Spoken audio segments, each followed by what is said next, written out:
desde la Ciudad de México. Urus Radio, una estación para compartir.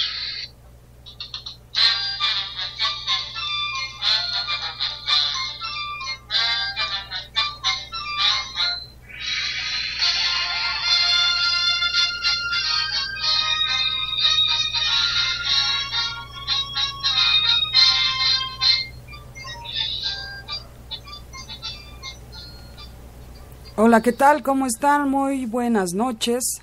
Los saludo como todos los lunes. Soy Doris y estamos transmitiendo en vivo desde la cabina de Urus Radio, su programa de la verdadera historia de México, hoy lunes 22 de mayo de 2017. Y pues bueno, para los que nos escuchan por primera vez, el profesor Francisco Mendoza es quien nos narra historias o pasajes de nuestra grandísima historia de México. Así es que por aquí está, vamos a saludarlo. Profesor, buenas noches. Licenciada, ¿cómo está usted? Muy buenas noches. Con el gusto de estar aquí un lunes más, licenciada, transmitiendo para Urus Radio. Muy buenas noches a todos nuestros amigos que ya nos están escuchando. Sí, profesor, estamos muy contentos de estar nuevamente aquí y con un tema más. Y pues el profesor nos va a decir también cuál es el tema, profesor. Bueno, pues hoy, 22 de mayo de 2017, se cumplen exactamente 75 años de la declaración de México, de que nos encontrábamos en estado de guerra con las potencias del eje, Alemania, Italia y Japón. Hoy hace exactamente 75 años que México entra a la Segunda Guerra Mundial por un mensaje que se envió por radio del general Manuel Ávila Camacho, que en ese momento era presidente de México. Oh, qué bien, profesor. Hay algunas personas que igual, pues yo creo que desconocemos esos detalles, pero pues aquí lo vamos a conocer. Profesor, adelante. Pues solamente antes enviar algunos saludos, licenciada, si me permite. Nos está escuchando por ahí nuestro amigo Edmundo, Enrique Leos, Caro, José Luis León, María Pataca, Víctor, de allá en Estados Unidos, en Las Vegas, Marisela, bueno, varios amigos que ya nos están escuchando, que ya nos enviaron mensajes, el señor Carrillo allá en Colima, etcétera. Un abrazo para todos ustedes. Gracias por escucharnos y comenzamos, licenciada. Adelante, profesor. Usted hace un momento dijo, hay muchos detalles que no conocemos. Licenciada, ¿usted alguna ocasión se ha tomado una Fanta? Fanta, la bebida esa, claro, de naranja. ¿Cómo no? Sí. Bueno, pues, ¿y alguna vez se ha subido usted a un bochito, al típico bochito? También, ¿cómo no? Bueno, y no sé si usted tenga alguna prenda o ha visto a alguien que usa una prenda de vestir marca Hugo Boss. Oh, sí, también. Bueno, pues esos detalles que tenemos, pues déjenme platicarles que el señor Hugo Boss era quien diseñaba los uniformes del ejército alemán durante la Segunda Guerra Mundial. Entonces, quien traiga un diseño, una chamarra de Hugo Boss, bueno, pues trae un diseño de alguien que hacía los uniformes alemanes.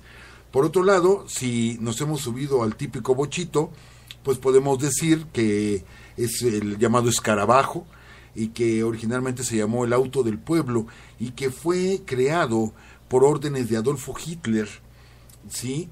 Para los obreros, para el pueblo alemán, aunque se construyeron los primeros bochos antes de la guerra, pero después la industria Volkswagen se dedicó a la cuestión del armamento, pero después en los años 50 se retomaría el diseño del auto del pueblo alemán y llegaría a México. Y bueno, ¿cuántos de nosotros no conocemos un bochito? Bueno, pues fue una orden de Adolfo Hitler, ¿sí? Entonces los que nos subimos de un bochito, vivimos esa parte, ¿no? También de la Segunda Guerra Mundial. Y por último, Fanta. Pues resulta, licenciada, amigos, que el refresco Fanta es original, es la bebida, digamos, saborizada, que se le daba al ejército alemán durante la Segunda Guerra Mundial, ¿sí? Se conservó la patente del sabor de naranja, de la Fanta, y bueno, se popularizó como parte de la industria Coca-Cola, pero realmente fue originada esta bebida para las tropas alemanas durante la Segunda Guerra Mundial. Y así podemos estar platicando de muchísimas cosas, anécdotas que hay alrededor de la Segunda Guerra Mundial que, bueno, no conocemos totalmente, pero es precisamente el parte del tema de hoy, hablar de esos detalles de México en la Segunda Guerra Mundial, porque de pronto pensamos que la guerra fue muy lejana, que la guerra quedó por allá en Europa. No olvidemos que fue mundial, ¿sí? Que México se vio inmerso, de eso vamos a estar platicando. Hablaremos un poco del Escuadrón 201 y de otro escuadrón mexicano que participó en la Guerra Mundial, no fuera de nuestras fronteras. El más famoso, obviamente, el Escuadrón 201, pero tuvimos otro escuadrón que también participó. Entonces, vamos a platicar de todo esto. Y bueno, empecemos. Tenemos que hacer un poquito de historia. Yo quisiera, a manera de ejemplo, licenciada, amigos, referirme a ese jueguito. Yo sé que varios de ustedes lo han visto, que se conoce como péndulo de Newton. El péndulo de Newton son así como dos barras que sostienen, ¿sí?, varias pelotitas de metal, todas juntas una a la otra, o sea, a la misma distancia, y todas están colgando. Y de pronto nosotros tomamos una de estas pelotitas, la abrimos un poco, la soltamos, golpea la siguiente, y todas las pelotitas se mantienen en su lugar, excepto la última es la que rebota, ¿sí? Soltamos la primera y la última es la que rebota en el péndulo de Newton. Bueno, pues eso mismo pasa en la Segunda Guerra Mundial. Realmente es una guerra que comienza el día que terminó la primera, ¿sí? Solamente hubo un espacio de tiempo ahí para prepararse para la segunda, pero realmente es una continuación de la Primera Guerra Mundial, que bueno, no se conocía en ese tiempo como Primera Guerra porque no sabían que iba a haber una segunda, simplemente se le llamó la Gran Guerra, ¿sí?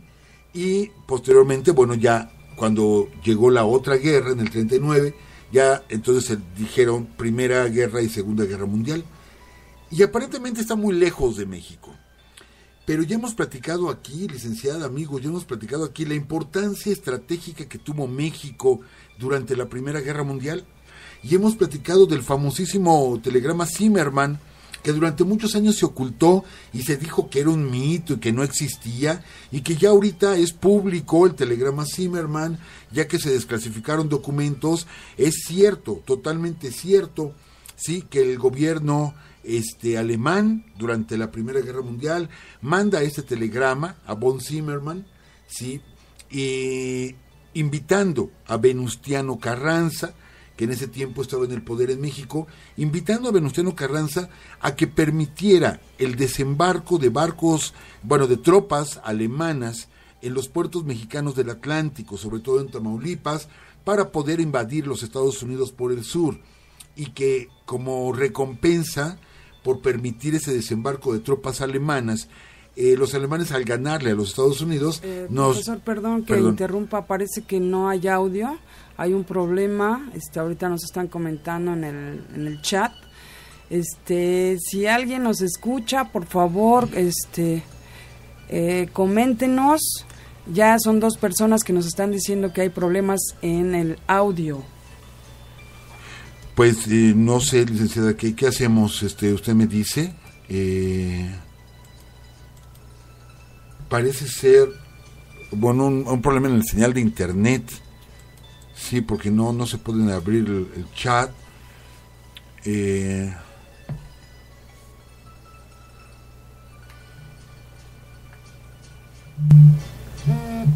A ver, no sé si ya nos estén escuchando. Nosotros aquí en pantalla estamos viendo que sí está recibiendo el audio. Si se comunican con nosotros, alguien más, por favor, para saber si sí se está escuchando. Nos llega un mensaje del señor René Martínez que dice: yo sí estoy escuchando. Ok, entonces la cuestión, Sí, dicen que se oye perfecto. Entonces la cuestión, chequen bien Israel Larriaga y el señor Guillermo, por favor, es algo yo creo que de su computadora. Seguimos, profesor, y perdón por la interrupción. No, bueno, continuamos. Sí, estaba la promesa de Alemania, del Imperio Alemán, de regresarnos los territorios que habíamos perdido en la guerra del 46 al 48. Venustiano Carranza supo manejar y manipular este telegrama, permitiendo que los norteamericanos se enteraran del ofrecimiento que teníamos por parte del gobierno alemán. Y con esto ganó el reconocimiento, ¿sí? El reconocimiento de los norteamericanos a su gobierno, dándole la espalda a quien para los norteamericanos era como su consentido, que era Pancho Villa, y todo gracias a este telegrama. Y bueno, Pancho Villa después sabemos, se fue contra los norteamericanos, atacó Columbus, etcétera. Pero México tiene una participación importante, muy, muy importante, porque, insisto, ya se vislumbraba lo que era la guerra en Europa y que esto iba a continuar. Cuando termina la guerra, aquel 11 de diciembre de 1918, realmente no hubo perdedores como tal, los ejércitos que se rindieran, fue un armisticio el que se declaró, de que dijeron los países, ya, ahí muere, los rusos se salen de la guerra y dicen, ya, ahí muere, tenemos ahorita una revolución aquí en nuestro país, y varios países deciden hacer la paz, pero quien iba perdiendo, aunque no perdió totalmente, fueron los alemanes. Y aquí viene un detalle importante. Cuando Alemania pierde esa guerra, fíjense cómo rebota, cómo viene ese péndulo de Newton, pega en un lado y nos rebota hasta el otro lado. Cuando Alemania pierde esa guerra, le arrebatan muchos territorios. Al sur de Alemania, ¿sí?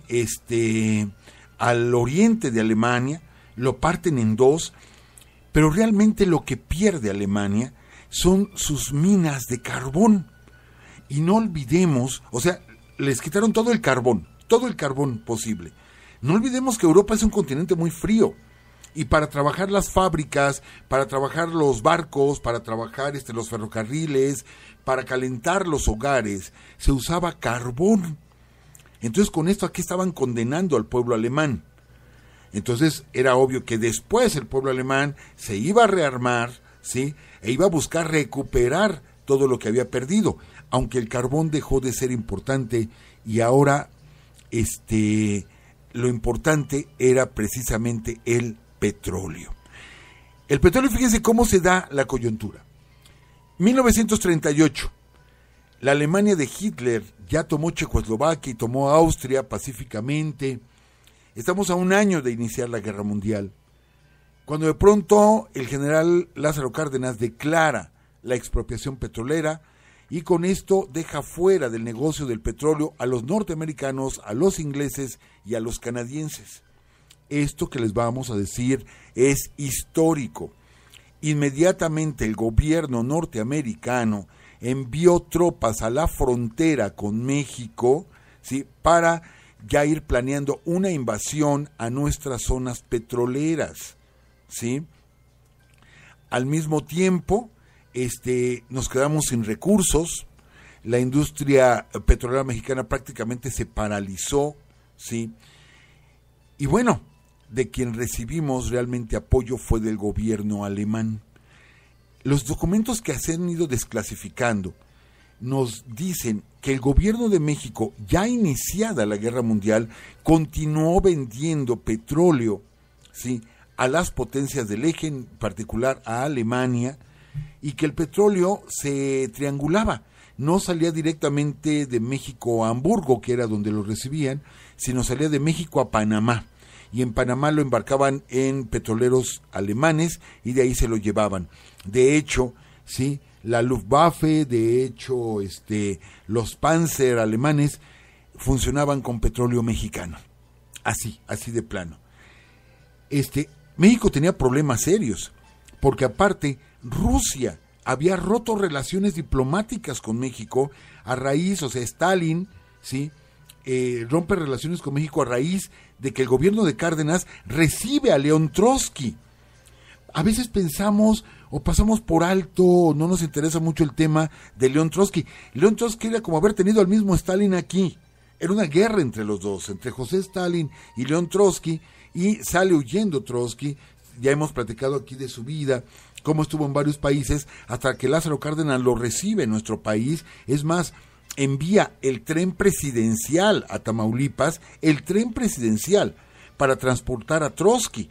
Y de hecho Frida Kahlo va en ese tren para recibir a León Trotsky. Es un personaje muy importante el que está en nuestro país, y sabemos pues que fue muerto por un español. Ya hemos platicado también toda esa historia de la muerte de Trotsky, pero por órdenes de Stalin. Entonces Stalin rompe relaciones con México. Fíjense ustedes, México tiene problemas con Inglaterra por la expropiación petrolera. Estados Unidos nos bloquea económicamente. Estados Unidos, otra potencia. Y Rusia rompe relaciones con México por tener a Trotsky aquí, otra potencia. No sé por qué, me recuerdo precisamente cuando llegaron las tropas españolas, francesas e inglesas a nuestros puertos previo a la intervención francesa en México, que eran tres potencias, y teníamos a las tres poderosas armadas en el puerto de Veracruz, ¿sí? Y bueno, pues ahora teníamos a los Estados Unidos, a Inglaterra y a Rusia en contra de México, totalmente en contra de México. Obviamente, ¿quién coqueteaba con nosotros? Pues la otra parte, ¿sí? La Alemania nazi coqueteaba con México. Pues bien, 1940 viene la sucesión presidencial. Llega Manuel Ávila Camacho al poder en México. Se inicia la Guerra Mundial el 1 de septiembre del 39, y en 1942, a principios de mayo de 1942, es hundido un barco petrolero mexicano, el Faja de Oro, el Potrero del Llano, es hundido cerca de las costas de Miami. En ese tiempo se dijo mucho que había sido un hundimiento por parte de un submarino norteamericano para provocar que México ingresara a la guerra del lado precisamente americano. Al terminar la guerra, se dieron datos de que fue un submarino alemán quien hundió al barco mexicano. Y de hecho, se hunde casi al mismo tiempo el Faja de Oro y el Potrero del Llano, en mayo, mayo 4 y mayo 20, y el 22 de mayo México declara el estado de guerra contra Alemania, Italia y Japón. De hecho, México ya había cerrado sus embajadas en los respectivos países, y Suecia era quien se hacía cargo, digamos, de representar a México, de los asuntos de México en el extranjero. México, Ávila Camacho manda una nota de protesta muy fuerte, contra las potencias del eje, la cual pues no es tomada en cuenta. Y es entonces que el 22 de mayo, hoy hace 75 años, en una transmisión de radio, Ávila Camacho anunciaba que estábamos en guerra. Y de pronto decimos, pues la guerra está muy lejos, la guerra está en Europa. Apenas estaban haciendo los primeros vuelos de Charles Lindbergh, tenía unos pocos años de haber hecho el primer cruce del Atlántico, todo era por barco y estaba lejísimos Europa. Sentíamos que pues eso no nos llegaba a nosotros. ¿Qué pasa en México? Hubo muchos cambios que hasta el día de hoy nos siguen afectando. Amigos que nos escuchan, ¿cuántos de ustedes hicieron el servicio militar obligatorio? Bueno, pues el servicio militar obligatorio surge como preparación de México ante un posible conflicto ya armado.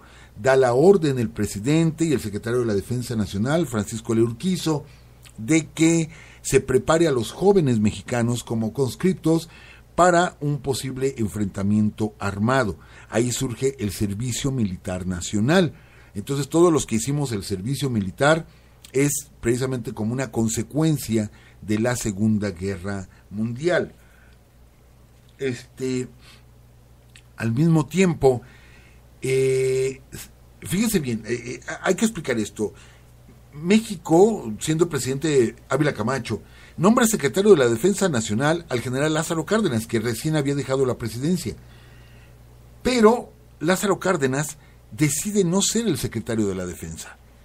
Y él le pide a Ávila Camacho que lo nombre, ¿sí?, como responsable de la zona militar del Pacífico. Esto es algo de lo que poco se habla.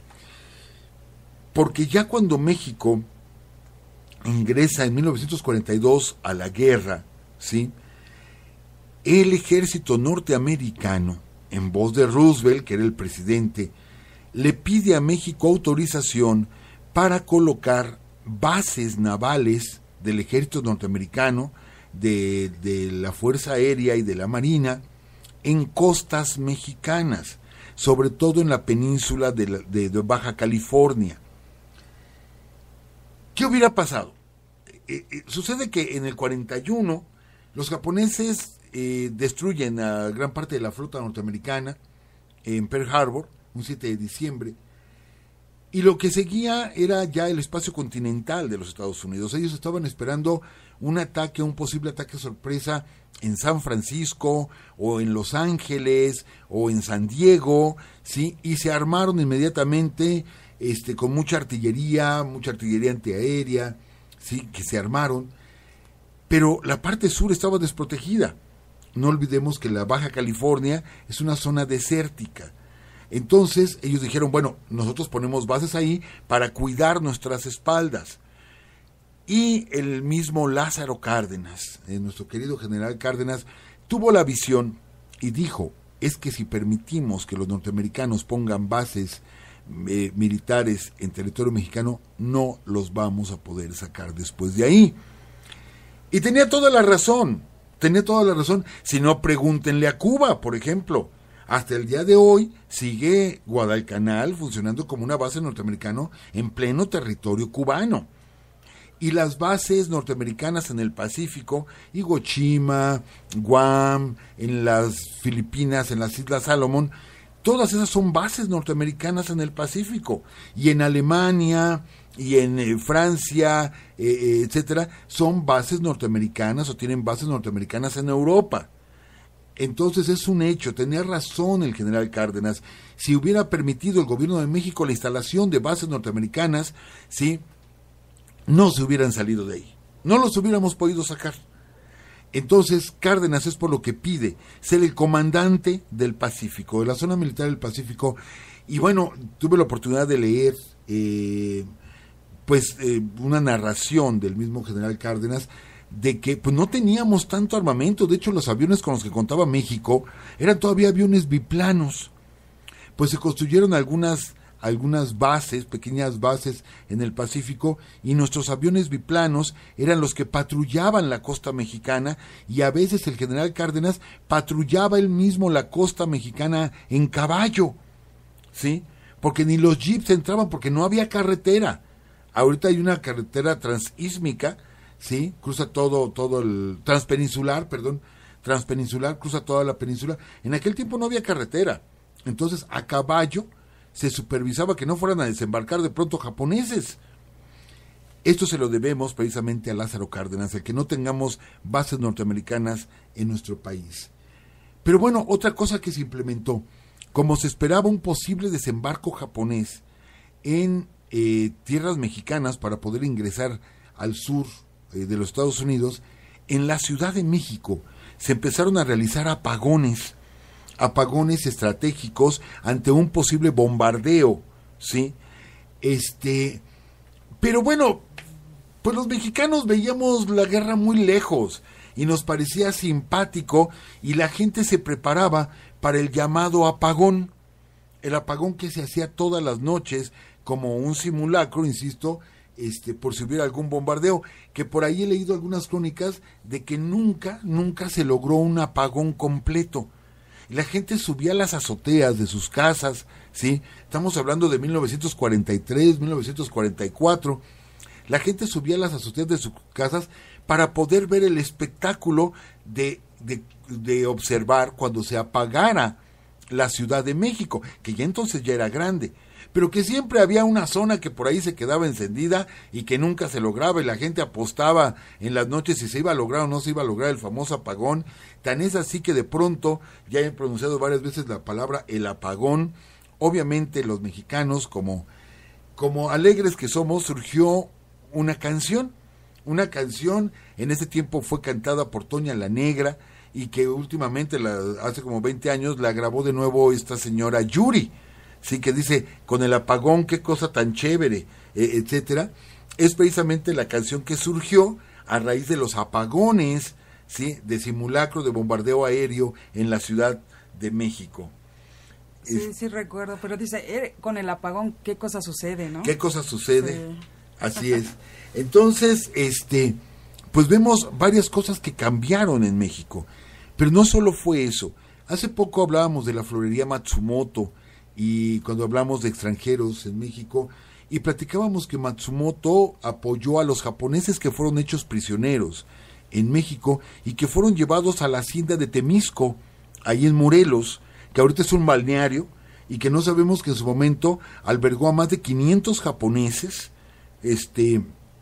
que fueron hechos, bueno, no prisioneros, fueron detenidos por el gobierno mexicano para evitar que se convirtieran en espías del imperio japonés, ¿sí?, en nuestra tierra, y los ciudadanos alemanes y los ciudadanos italianos entraron al campo de concentración, sí, lo subrayo, campo de concentración de la fortaleza de Perote, en Veracruz. Ahí fueron encerrados los alemanes y los italianos, ¿sí?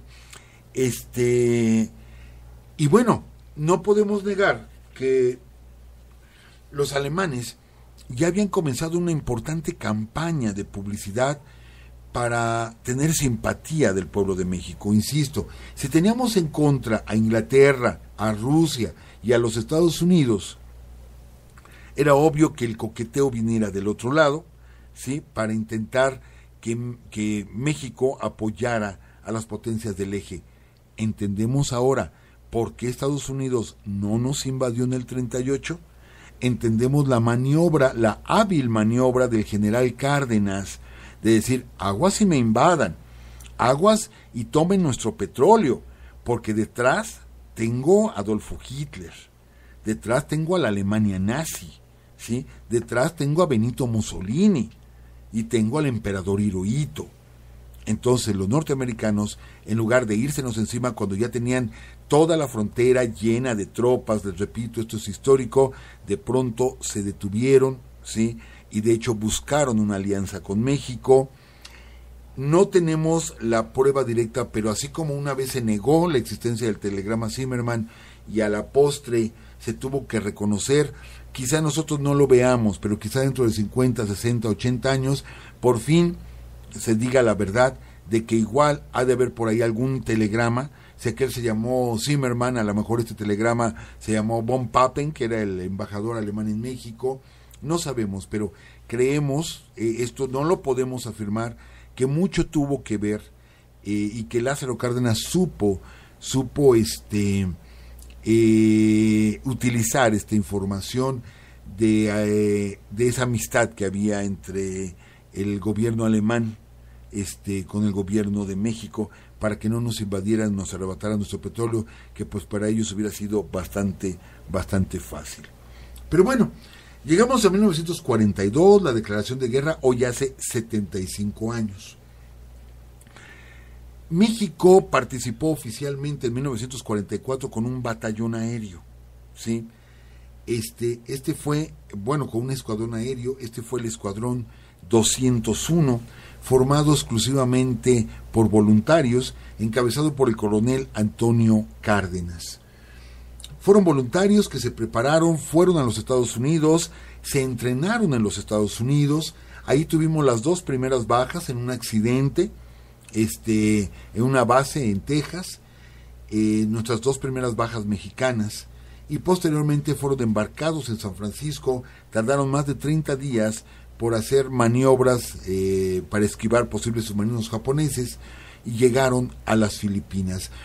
Es curioso, las Filipinas, no olvidemos que el mismo nombre es dada a las Islas Filipinas por el rey Felipe, o para hacerle honor al rey Felipe II.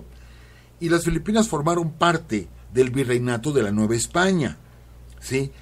Cuando se da la independencia de México, se entiende que todo esto nos pertenece como virreinato de la Nueva España, pero bueno, poco a poco se va perdiendo y se pierden las Filipinas. Pero forman parte, es un país, por así decirlo, latino, las Filipinas.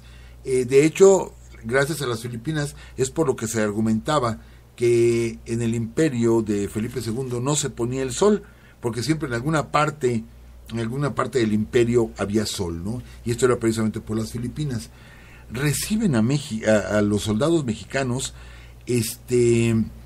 el presidente de Filipinas y su hija, que yo he visto fotografías y me parece muy curioso, porque ella intenta vestirse de china poblana para recibir al Escuadrón 201, y hay una foto donde está en medio de dos soldados mexicanos, dos pilotos mexicanos, que están en medio de la hija del presidente de Filipinas. Cosa curiosa, ambos pilotos no regresarían a México, porque murieron en combate. Los dos pilotos que están con la hija del presidente de Filipinas. México, el Escuadrón 201, donde participa más tenazmente, es en la batalla de Luzón, al norte de las islas. Los japoneses ya tenían 4 años que habían invadido las Filipinas, y pues sí podemos presumir un poquito. Recuerdo, y usted recuerda, licenciada, que hace algunos años tuvimos la oportunidad, una oportunidad extraordinaria, de poder convivir con algunos de los sobrevivientes del heroico Escuadrón 201, claro, ya grandes de edad. Y yo, algo que presumo mucho como una de mis piezas preferidas, que tengo un pequeño pin con el que nos agradecieron un homenaje que nosotros les realizamos. Y bueno, yo sé que es como un formulismo, me pusieron un pin y me dijeron: usted ya forma parte honoraria del Escuadrón 201, y guardo mi pin con mucho gusto. Tuvimos a estas personas, a estos militares, y que nos platicaron algunas de las vivencias que ellos tuvieron allá en Filipinas, de cómo los P-47 son aviones con un motor muy grande, demasiado grande, claro que por lo mismo eran muy potentes, y que las misiones donde participaron los pilotos mexicanos salían de Manila, ¿sí? Y tardaban 3 horas en ir y 3 horas en regresar, prácticamente sin combustible, hasta llegar a las líneas de ataque. Ellos llegaban, después de volar 3 horas en un espacio tan pequeño, son aviones monoplaza, esto es, ellos iban completamente solos, llegaban, disparaban sus ametralladoras, soltaban sus bombas, y de regreso a la base otras 3 horas, y apenas llegaban, ir a ponerles de nuevo munición y volver a salir. Entonces nos platicaron muchas cosas. Son los únicos mexicanos que oficialmente han salido a pelear fuera de nuestro territorio. Alguna vez comentamos que fuerzas al mando de Mariano Matamoros, ¿sí?, se enfrentaron con el ejército realista que venía de la Capitanía General de Guatemala, y los soldados de Mariano Matamoros, bajo los órdenes de José María Morelos, los persiguieron y se enfrentaron con ellos en tierras guatemaltecas. Que podría decirse que, salieron soldados mexicanos, que en ese tiempo no era México, era Nueva España, pero se peleó fuera de nuestras fronteras. Pero no era algo oficial, les digo, ni México existía como tal, hasta el Escuadrón 201.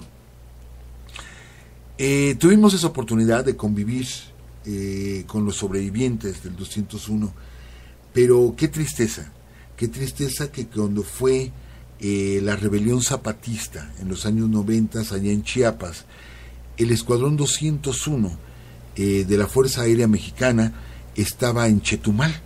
La base de ellos es Chetumal, Quintana Roo.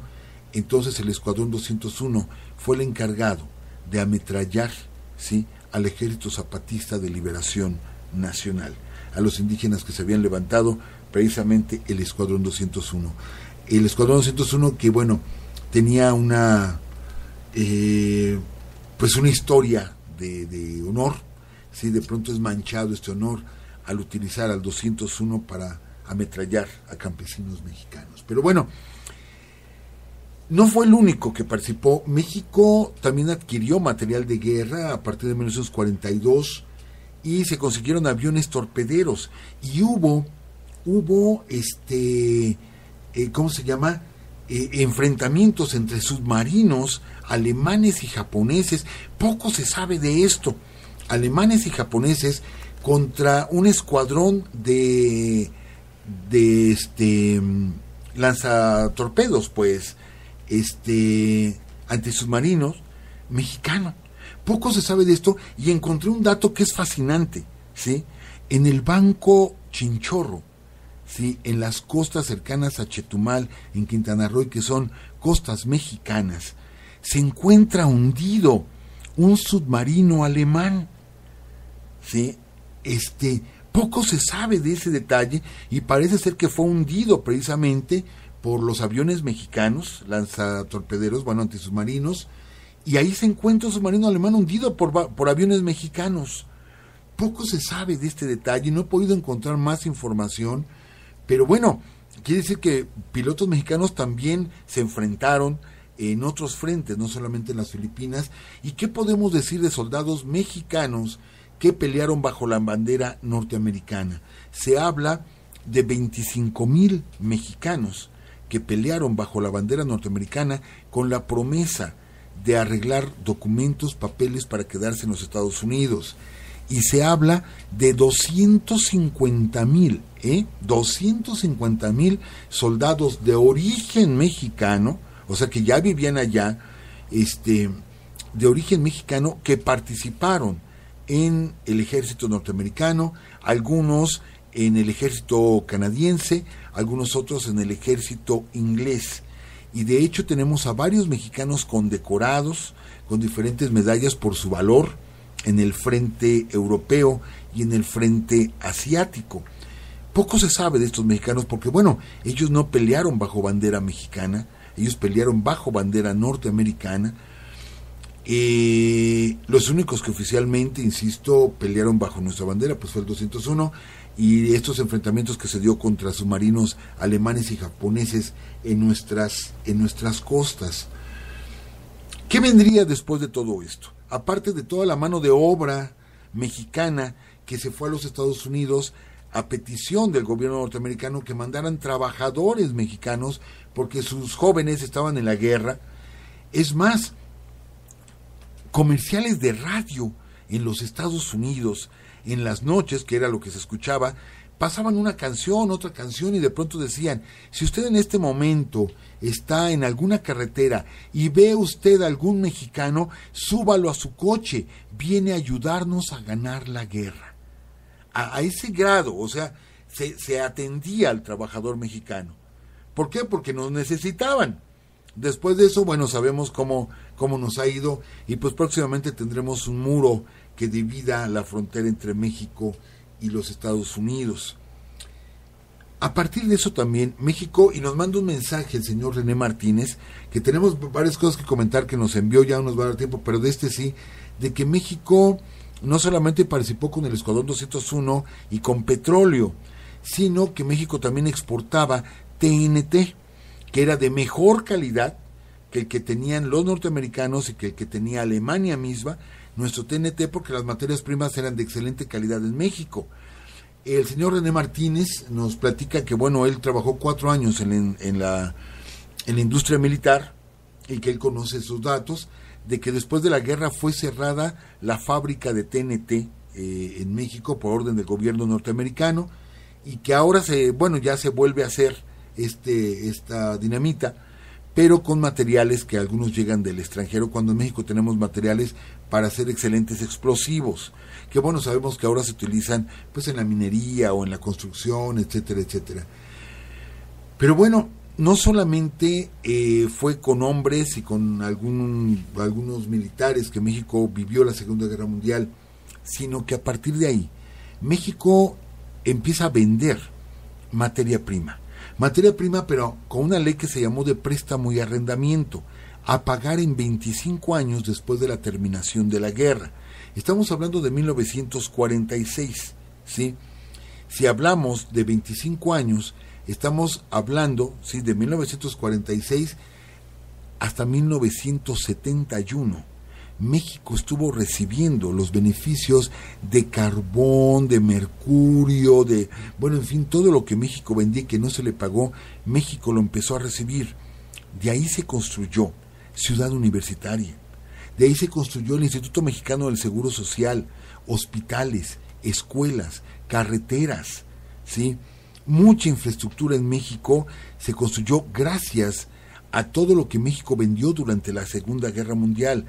Sale Manuel Ávila Camacho en el 46 de la presidencia de México y entra Miguel Alemán, el primer presidente civil después de la Revolución Mexicana, y es cuando se habla del llamado milagro mexicano, porque México estaba recibiendo muchísimo dinero del extranjero de todo lo que habíamos vendido, e insisto, se construyen unidades habitacionales, presas, carreteras, aeropuertos, puertos, hospitales, etcétera, de todo este dinero durante los siguientes sexenios.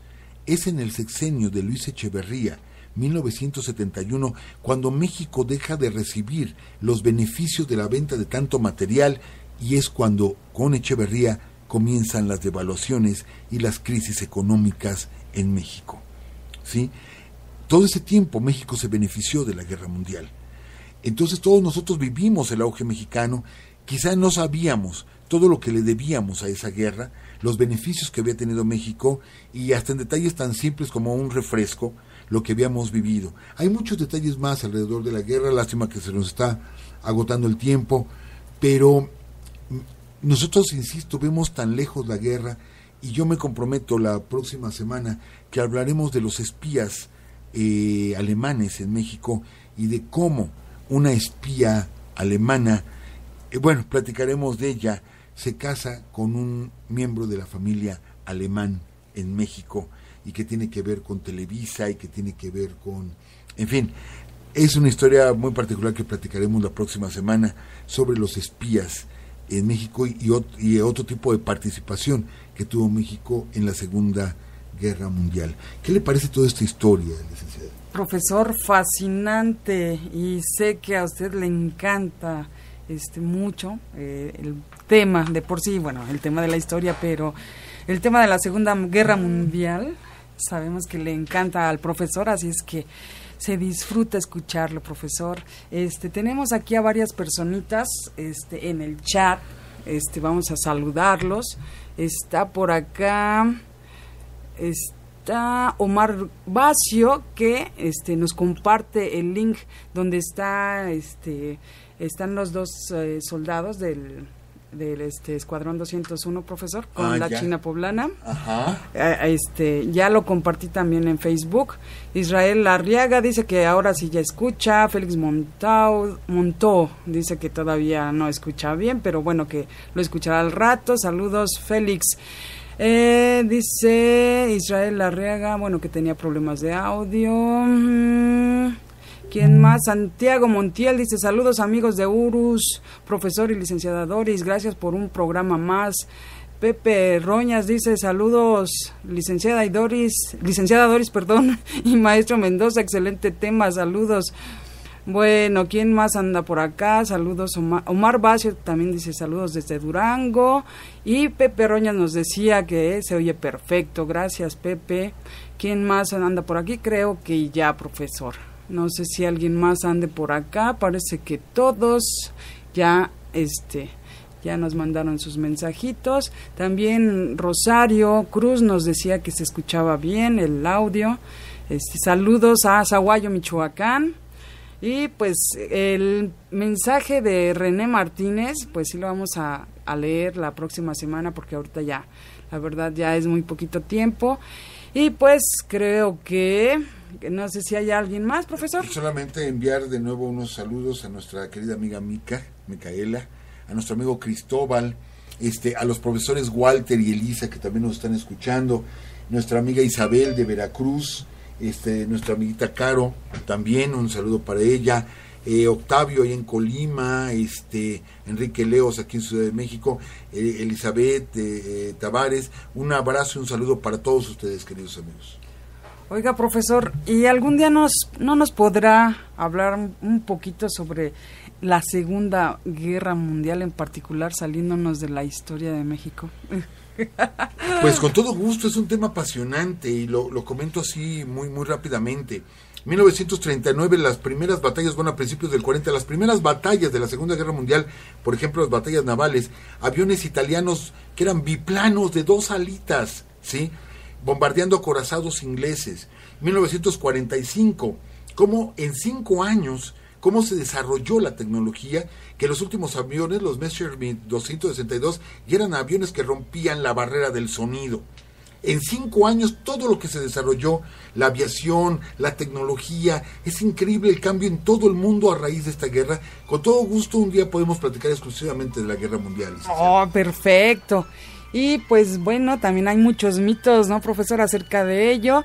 Pero, bueno, creo que ya se nos fue el tiempo, nos van a cortar. Cuídense mucho, por acá los esperamos el próximo lunes. Y que estén muy bien. Recuerden que si no nos escuchan en Spreaker o los que nos escuchan en iVoox, estamos todos los lunes aquí en www.spreaker.com.user/Urus Radio. Cuídense, que estén muy bien y hasta luego.